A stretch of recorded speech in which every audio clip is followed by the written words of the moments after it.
그럼 데이터셋 먼저 가지고 와야 되니까요. 데이터셋, 데이터 프레임 이름을 아이리스라고 하도록 하겠습니다.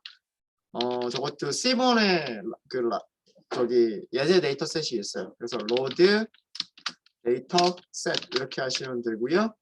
그 다음에 CSV 파일 이름 자체가 아이리스예요. 아이리스. 자, 이렇게 하면 그 GitHub에 있는 CSV 파일을 읽어서 데이터 프레임을 만들었을 겁니다. 자, 어떤 데이터 프레임인지를 먼저 다시 한번 확인을 좀 해볼게요. 아마 제가 요거는 알려드리지 않았던 것 같은데 info라고 하는 메서드가 있어요. 데이터 프레임이 가지고 있는 메서드고요. info라고 하는 메서드를 이용을 하시면 일단 전체적인 모습을 여기서 다 보실 수가 있어요. 뭐냐면 일단 클래스는 무슨 클래스다? 데이터 프레임이다 라고 하는 걸 보실 수가 당연하겠죠. 네. 데이터 프레임 행과 열. 자, 그 다음에 인덱스가 150개가 있는데 0번부터 149번까지다. 이거 무슨 의미일까요? 요거는 데이터 프레임이 있는데 데이터 프레임에 행이 몇 개가 있다? 행이 150개가 있다는 얘기예요. 우리 행의 인덱스가 그냥 일반적으로 0, 1, 2 이렇게 하면서 매겨지잖아요. 그죠? 그래서 제일 끝에 149번 0번부터 시작해서 149번까지 있으면 그죠? 0번부터 시작해서 149번까지 있으면 150개 엔트리가 있다. 이게 엔트리라고 하는 거를 로우라고 생각하시면 돼요. 로우, 행이라고 생각하시면 되고요.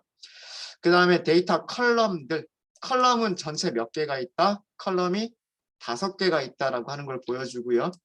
자, 컬럼에도 인덱스가 있는 거예요. 컬럼도 0번부터 4번까지. 근데 숫자만 있는 게 아니라 컬럼에는 뭐가 붙어 있냐면 이름이 붙어 있어요. 그렇죠? 세펄 랭스, 세펄 위드스, 피털 랭스, 피털 위드스, 제일 마지막에 스피시스까지. 이렇게 5개의 컬럼이 있고 컬럼에는 이름들이 있고요. 그 다음에 널이 아닌 비어있지 않은 그런 뜻이죠. 몇 개가 전부 다 150개죠. 그러니까 이 데이터 프레임에는 널이 한 개도 없는 거죠. 널이 한 개도 없고 D타입은 뭘까요? D타입. 데이터 타입. 플롯이니까 실수, 소수점이 있는 실수란 뜻이고요. 뒤에 있는 64는 64비트. 8로 나눠주면 8바이트가 되겠죠. 8바이트 실수란 뜻입니다. 64비트 실수. 그래서 여기까지는 숫자 타입이라고 생각하시면 되고요. 4개의 컬럼. 그러니까 제가 여기에서 그 품종을 제외한 4개 변수라고 얘기를 했었던 게 이 숫자 타입 변수들을 얘기를 했던 거예요. 요렇게 4개가 있고 오브젝트라고 써져 있죠. 데이터 프레임에서 오브젝트라고 데이터 타입이 오브젝트라고 되어 있으면 이거 뭐랑 똑같이 생각하시면 되냐면 스트링하고 똑같이 생각하시면 돼요. 스트링. 그래서 데이터 프레임에서 어떤 컬럼에 데이터 타입이 오브젝트다. 그러면 문자열이다 라고 생각하시면 됩니다. 되셨죠? 네. 그럼 전체적인 구조 이렇게 어렵지 않죠? 네. 그리고 그 다음에 이 150개가 있는데 메모리 몇 바이트? 6KB. 그러니까 되게 조금밖에 차지 안 하는 거예요. 이렇게 되어 있다라고 하는 거고요. 그 다음에 이렇게 보실 수도 있으시고요. 출력을 해보시는 게 확실하죠. 출력을 해보시면 인덱스 0번부터 0, 1, 2, 3, 4 1년 번호가 매겨져 있고요. 0번부터 시작하는 레인지 인덱스가 있고요. 이거는 행 번호를 얘기를 하는 거고 그 다음에 컬럼 이름들 옆으로 쭉 컬럼 이름들 있죠. 그 다음에 여기 데이터 타입이 이렇게 써져 있지만 당연히 여기 4개는 실수 타입이고요. 마지막 하나는 문자열 타입이죠. 이런 것들 보실 수 있으십니다. 그 다음에 우리 박스 플롯 그려보기로 했잖아요. 4개 변수의 박스 플롯. 이거는 무엇을 일단 숫자로도 우리가 살펴봐야 되잖아요. 플롯의 내용을 한꺼번에 보기 위한 함수 기억나세요? 최소값, 최대값, 평균, 중앙값 이런 거 나오는 거. 그쵸? describe입니다. describe. 딱 변수가 딱 4개죠. 그쵸? 숫자형 변수들에 대해서만 딱 보여주죠. 꽃받침의 길이, 꽃받침의 너비, 꽃잎의 길이, 꽃잎의 너비고요. 널은 하나도 없다라는 게 다시 한번 보이고 평균, 표준 편차, 최소값 25%, 50%, 중앙값 75% 그리고 최대값이 보입니다. 얘네들을 그림을 그려라 라고 하는 게 그게 박스 플롯인 거예요. 박스 플롯. 아시겠죠? 자, 그려볼까요? 그려보시면 C번으로 그냥 바로 그리시면 돼요. C번으로 그리시면 되고 그래프 이름은 박스 플롯. 박스 플롯 이렇게 하시면 되고요. 그 다음에 X, Y 이렇게 주셔야 되죠. 보시면 X축을 무엇으로 하겠다, Y축을 무엇으로 하겠다, 그 다음에 뭐 색깔, 데이터 프레임 이렇게 하시면 돼요. 이렇게 하시면 되는데 일단 데이터 프레임부터 먼저 줄까요? 데이터 프레임은 아이리스. 자, 그 다음에 X축으로 할 거냐, Y축으로 할 거냐 이거를 보면 박스 플러스는 이렇게 될 거잖아요. 이렇게. 그죠? 그러면 여기 최소값, 여기 최대값. 이게 변수마다 달라져야 되는 거잖아요. 그쵸? 변수마다. 맞아요? 근데 요걸 요렇게만 해볼까요? plt.show 어떻게 되는지. 네. 4개 다 그려줬죠. 데이터 프레임만 딱 넘기면 데이터 프레임만 딱 넘겨버리면은요. 자기가 알아서 디스크라이브 위쪽에 있는 디스크라이브 한번 생각해 보세요. 디스크라이브 생각해 보시면 데이터 프레임 요약해 주세요. 딱 하니까 숫자형 변수 4개에 대해서 최소값, 최대값, 중앙값 바로 딱 이렇게 찾아준단 말이에요. 그죠? C본 라이브러리도 똑같은 기능을 가지고 있는 거예요. 데이터 프레임 딱 넘기니까 박스 플롯을 그릴 수 있는 숫자 타입 변수 4개를 자기가 알아서 딱 이렇게 해요. 그리고 최소값, 최대값, 최소값, 최대값, 최소값, 최대값, 최소값, 최대값 이렇게 박스를 그렸지. 자, 박스의 내용은 말씀을 드렸습니다. 자, 세펄 랭스만 한번 볼까요? 세펄 랭스만 보시면 최소값 4.3이죠. 최소값 4.3. 여기가 어디냐 이거예요. 이거. 여기. 그 다음에 25% 5.1. 25%는 여기 박스의 아래쪽. 박스의 아래쪽. 그 다음에 50%는 박스 중간에 그려져 있는 선 5.8 맞는 것 같죠? 그 다음 75%는 박스의 위쪽 부분이에요. 6.4. 그 다음에 최대값 여기죠. 79. 아웃라이어가 없잖아요. 그죠? 세펄 랭스 같은 경우에는 여기 세펄 위드스와 다르게 세펄 위드스는 이렇게 점들이 있죠. 이 부분을 뭐라고 얘기하냐면 아웃라이어라고 얘기하는데 여기는 아웃라이어가 없어요. 아웃라이어가 없다는 얘기는 이 울타리, 펜스의 아래쪽이 최소값, 펜스의 위쪽이 최대값이란 뜻이에요. 되셨죠? 울타리 크기 결정하는 방법 말씀드렸죠. 울타리의 크기를 결정하는 방법은 이 박스 크기의 얼마? 1.5배. 박스 크기의 1.5배를 여기서 이렇게 그린다라고 말씀드렸죠. 근데 그거랑 여기 있는 최대값하고 비교를 하는 거죠. 둘 중에 짧은 걸로 그리는 거예요. 무슨 얘기인지 아시겠죠? 네. 이 박스 크기의 1.5배랑 그 다음에 최대값하고 비교해서 둘 중에 짧은 걸로 그리는데 여기가 아마 최대값일 거예요. 여기도 마찬가지. 이 길이의 1.5배는 대략 한 요 정도 길이가 될 거예요. 요 정도 길이가 될 텐데 최소값이 그거보다 먼저 나오죠. 먼저 나와서 울타리를 딱 거기까지만 그린 거예요. 이해되시죠? 근데 옆에 있는 세펄 위드스를 보면 박스 자체가 굉장히 작죠. 그렇죠? 이 박스의 크기 자체가 되게 작기 때문에 즉 25%와 75% 간격을 보면 3.3 빼기 2.8이니까 0.5밖에 안 된단 말이에요. 그죠? 크기가 0.5cm밖에 차이가 안 나요. 그렇죠? 150개의 데이터가 있는데 150개 중에 절반이면은 75개잖아요. 75개가 전부 다 0.5cm 안에 다 들어가 있는 2.8에서 3.3cm 안에 다 들어가 있는 거예요. 그래서 거기에 1.5배를 해도 길이가 요만큼밖에 안 되는 거죠. 그 밖에 있는 것들이 아웃라이어가 되는 거예요. 아웃라이어. 이해되십니까? 네. 그것에 비하면 피터 랭스 같은 경우 이거는 꽃잎이에요. 꽃잎의 길이 같은 경우에는 25%와 75%의 차이가 커요. 5.1cm, 1.6cm, 3.5cm가 차이가 나는 거죠. 그쵸? 그러니까 요 박스의 길이가 여기가 3.5란 말이에요. 3.5. 그럼 거기에 1.5배를 하면 이만큼 올라가야 되잖아요. 이만큼 올라가야 되는데 그거보다 최대값이 그 아래쪽에 있어요. 그래서 수염을 여기까지만 그리는 거예요. 울타리, 펜스를 여기까지만. 이해되시죠? 여기에 1.5배를 다 그리는 게 아니라 최대값이 그거보다 짧기 때문에 울타리를 거기서 끊어버리는 거예요. 최소값도 마찬가지.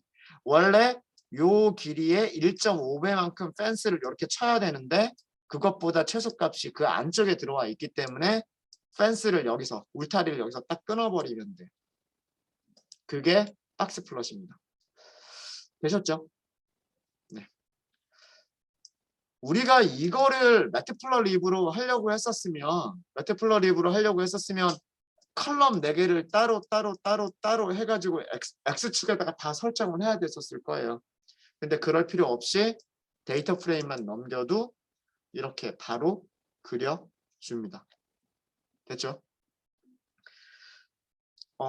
그 다음에 문제에는 없었는데 여기 제가 드렸던 문제에는 없었지만 자 그러면 이렇게 그 숫자형 데이터들의 분포는 이렇게 박스 플러스로 우리가 그 분포를 본다라고 볼 수가 있고 여기 마지막에 있는 스피시스라고 하는 카테고리 변수 있잖아요.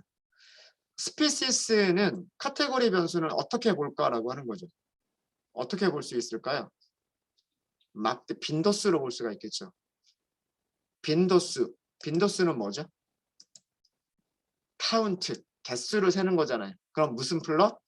카운트 플롯을 보시면 되는 거예요. 그러니까 숫자를 먼저 찾으면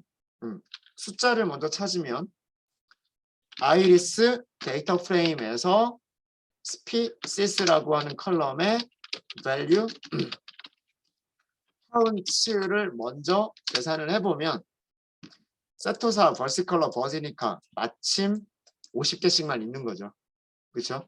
뭐 막대로 그리는 게 심심하겠네요. 그죠? 다 똑같은 길이로 나오겠죠. 근데 만약에 그려본다라고 한다면 이거를 그리는 거는 카운트 플롯이에요. 카운트 플롯.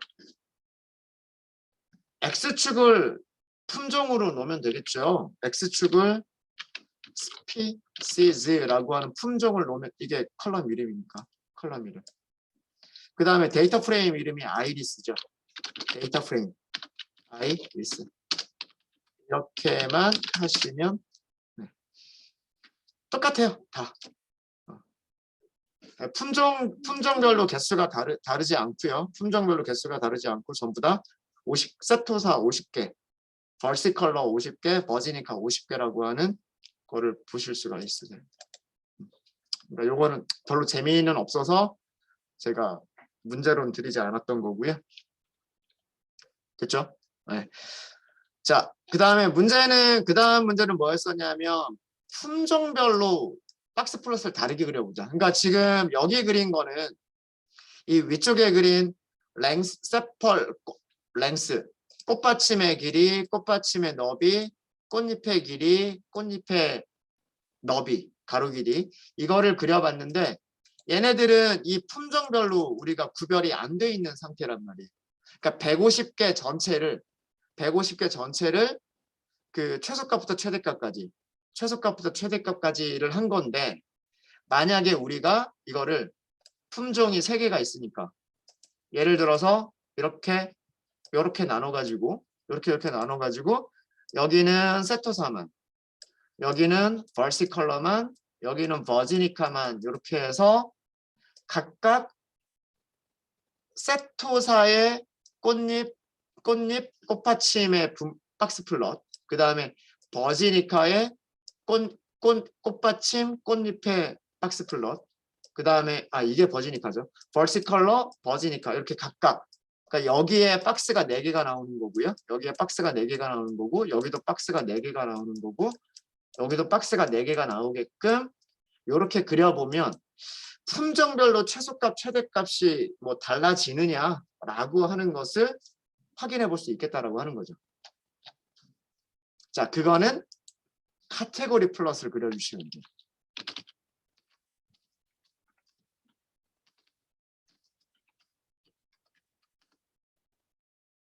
품종별 숫자 타입 변수들의 박스 플롯.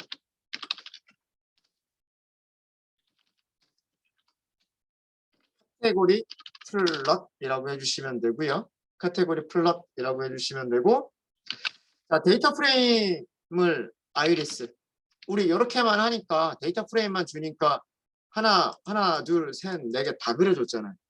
다 그려줬고, 그 다음에 그러면 여기서는 카테고리 플롯에서는 무엇을 적용을 해주셔야 되냐는 카인드를 적용을 해주셔야죠. 박스 이렇게. 그 다음에 서브 플롯을 행으로 나눌 거냐 컬럼으로 나눌 거냐 이건데, 저는 컬럼으로 나눌게요. 여기를 품종 스피시즈 이렇게. 자, 요렇게만 하시면 바로 그래프를 보실 수 있으십니다. 원래 얘가 4개를 다 그려줬잖아요. 그죠?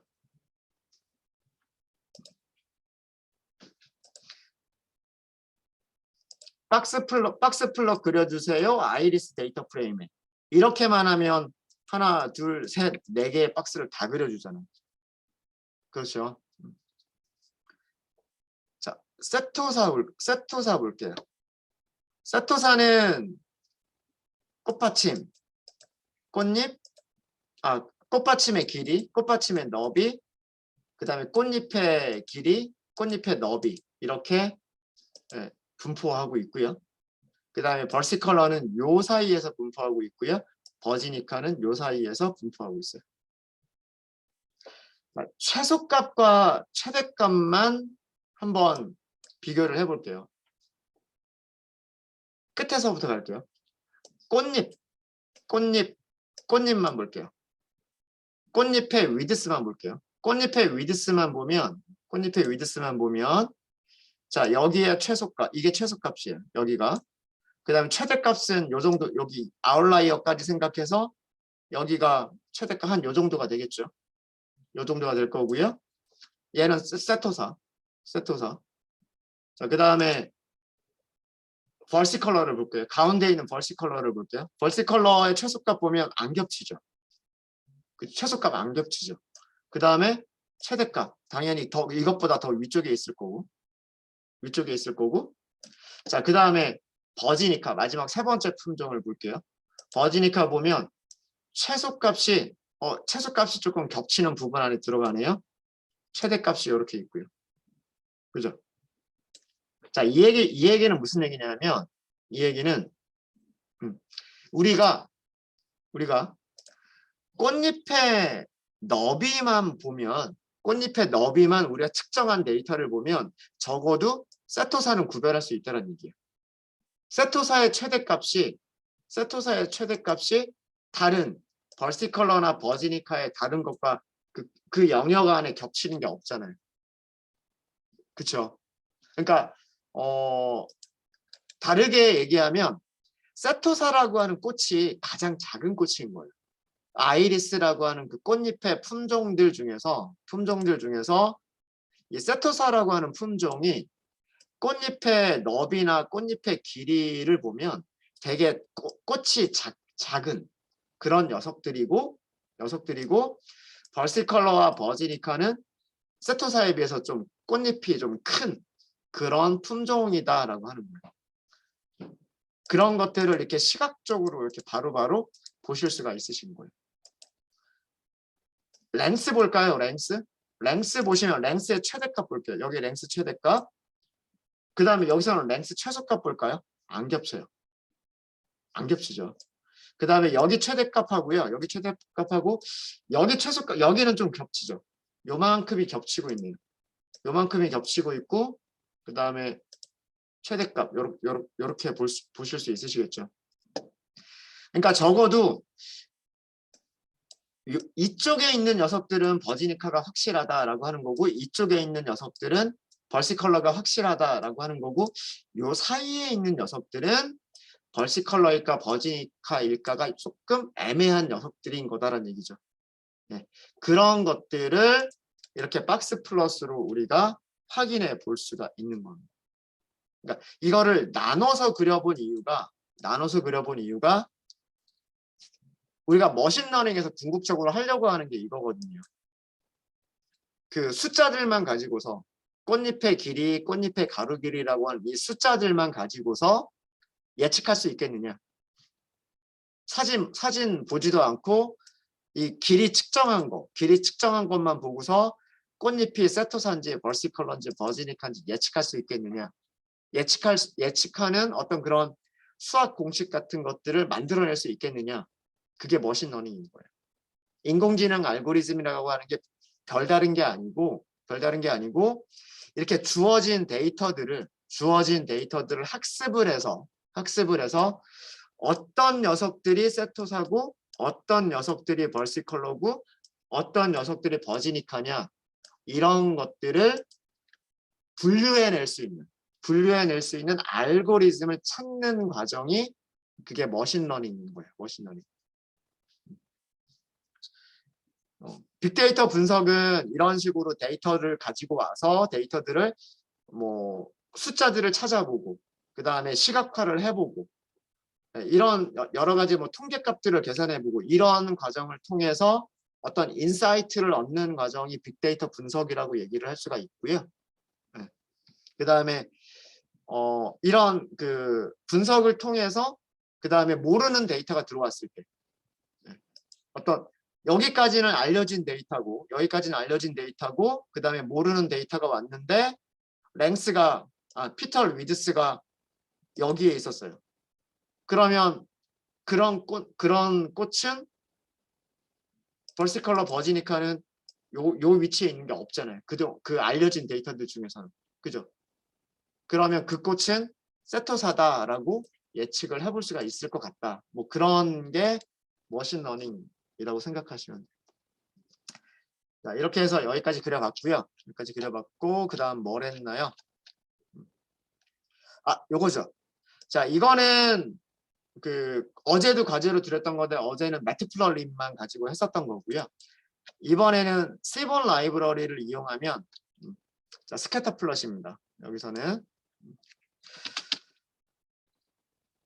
피터 위드스와 꽃잎입니다. 꽃잎. 그 다음에 피터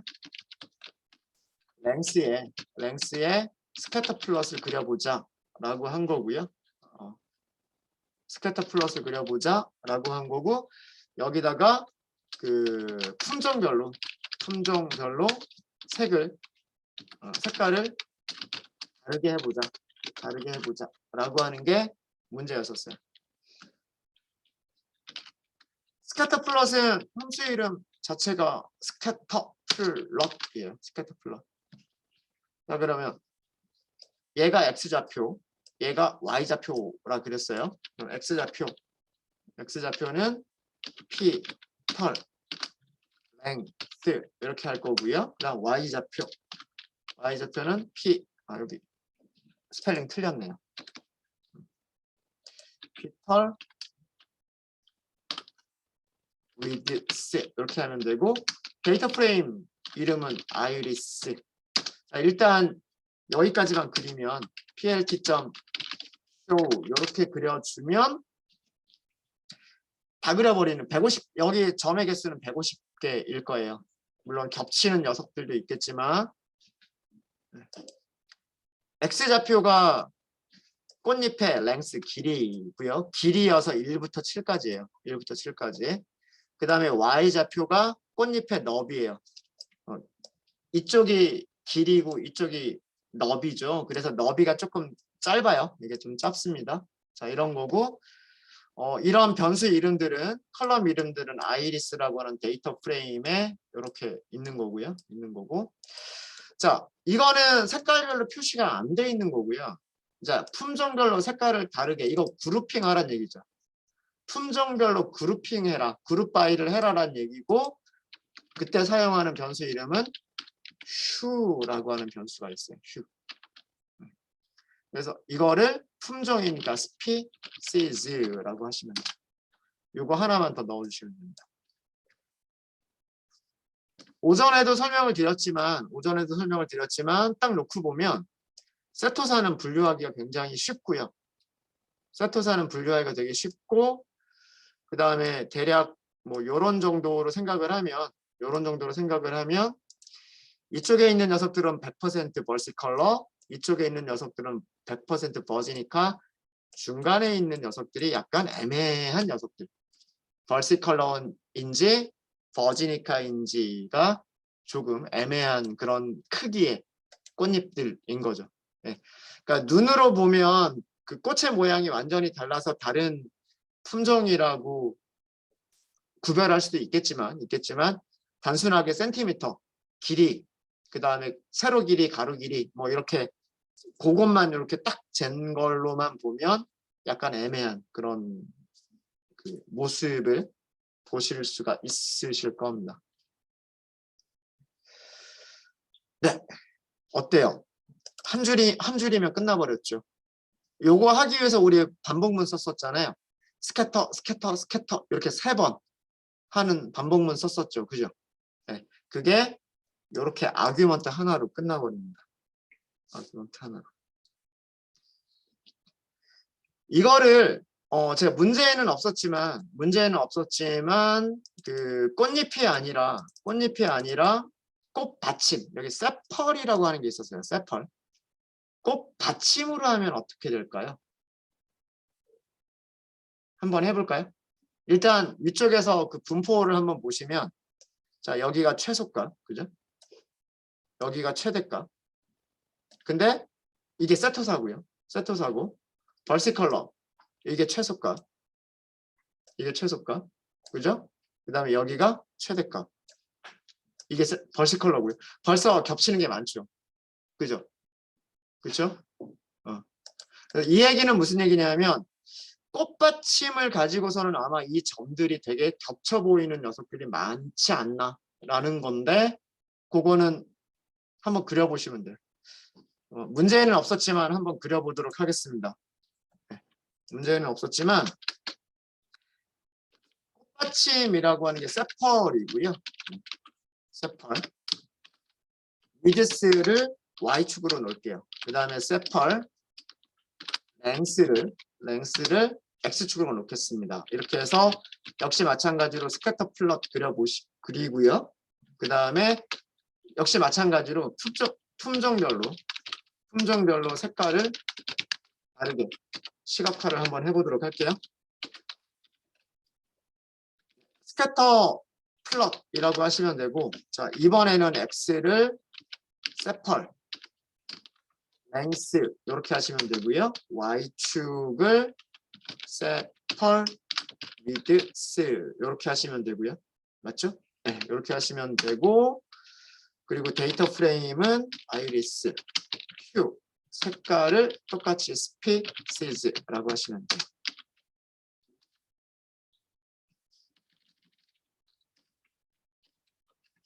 이렇게 하시면 될 거고요. plt.show를 하시면 네 엉망진창으로 섞여 있죠. 그렇죠? 네, 이렇게 섞여 있습니다. 그래도 세토사는 요렇게 찾아보면 세토사는 분리가 가능할 것 같아요. 그죠? 하나만 빼고. 요 하나만 빼고 세토사는 그래도 꽃받침 가지고도 분리가 가능할 것 같은데 벌시컬러와 버지니카는 정말 섞여 있는 정도가 심하죠. 그렇죠? 그러니까 우리가 꽃의 종류를 품종을 이렇게 그 분류를 할 때 꽃받침을 가지고서는 세펄이라고 하는 그 꽃받침을 가지고서는 분류하기가 쉽지 않겠다라고 하는 것을 보실 수가 있으신 거예요. 되셨습니까? 네. 이런 것들을 이렇게 시각화를 통해서 확인해 보실 수가 있으세요. 네, 질문 있으십니까? 질문 없으세요? 자, 그 다음에 마지막이 뭐였었냐면 마지막은 자 이런 모든 것들이 상관관계잖아요. 그죠? 두 개의 변수 간의 상관관계란 말이에요. 스캐터 플롯이라고 하는 게 네. 꽃잎의 길이와 꽃잎의 너비가 자 어떤 관계가 있어요? 완전히 비례하는 관계가 있죠. 그렇죠? 꽃잎의 길이와 꽃잎의 그 너비는 가로 세로 길이는 길이가 길어지면 그 다음에 가로 길이도 길어지는 아주 정비례하는 그런 그 어떤 경향성을 바로 볼 수가 있어요. 그죠? 근데 꽃받침에 대해서는 그런 경향성이 보여요, 안 보여요? 꽃받침에 대해서는 이런 경향성이 거의 보이지가 않아요. 물론 이 품종만 놓고 보면 세토사는 이런 경향성이 보이죠. 꽃받침의 길이와 꽃받침의 가로 길이 위드스가 이렇게 같이 커지는 경향성이 보이고요. 벌시컬러는 지금 요렇게 퍼져 있고요. 요렇게 퍼져 있고 버지니카는 이렇게 지금 거의 버지니카는 거의 경향성이 거의 없어요. 그쵸? 자, 그러면 이런 그 서로 이렇게 묶어볼 수 있는 변수가 X축, Y축에 놓을 수 있는 변수의 조합이 몇 가지가 가능할까요? 아까 숫자 타입이 4개가 있었잖아요. 그러니까 X축에다가 놓을 수 있는 게 꽃받침의 길이, 꽃받침의 너비, 꽃잎의 길이, 꽃잎의 너비 이렇게 놓을 수가 있죠. 그럼 이거에 따라서 Y축도 여기 얘를 가지고 있을 때 X축이 이것일 때 Y축은 요거 3개 가질 수 있죠. 마찬가지로 X축이 이 녀석일 때 Y축은 이거 이렇게 가질 수가 있죠. 그죠?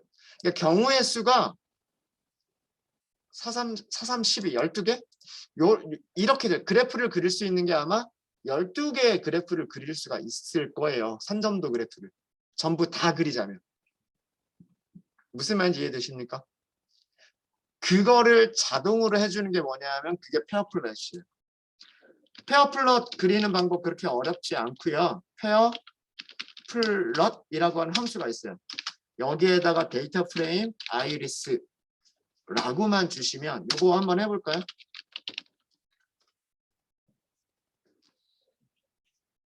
얘는 시간이 좀 걸려요. 너무 오래 걸리는데? 네, 이렇게 나옵니다. 이게 페어플롯이에요. 그래프는 전체 4개 이렇게 해서 16개가 그려졌어요. 아까 제가 12개가 나온다 그랬는데 12개라고 한 거는 뭐냐면 산점도 그래프가 12개가 나온다는 얘기고요. 가로 세로가 똑같아 버리면 산점도를 그릴 수가 필요가 없는 거잖아요. 그죠? 가로 세로 똑같은 곳에 있는 게 뭐냐면 거기에는 뭘 그려줬냐면 히스토그램을 그려줬어요. 히스토그램. 그러니까 무슨 얘기냐면 자 가로 세로를 볼까요? 여기 X, Y축 여기 Y축 보시면 Y축이 뭐예요? 세펄 랭스. 여기 X축은 뭘까요? 여기 X축은 밑에 보시면 돼요. 밑에 뭐다? 세펄 랭스. 그러니까 X축하고 Y축이 전부 다 세펄 랭스인 거죠. 그럼 3점도를 그릴 수가 없으니까 거기에는 히스토그램을 그려버린 거예요. 세펄 랭스가 어떻게 분포하고 있느냐. 세펄 랭스의 최소값부터 최대값까지를 구간 나눠서 개수를 그려버린 거예요.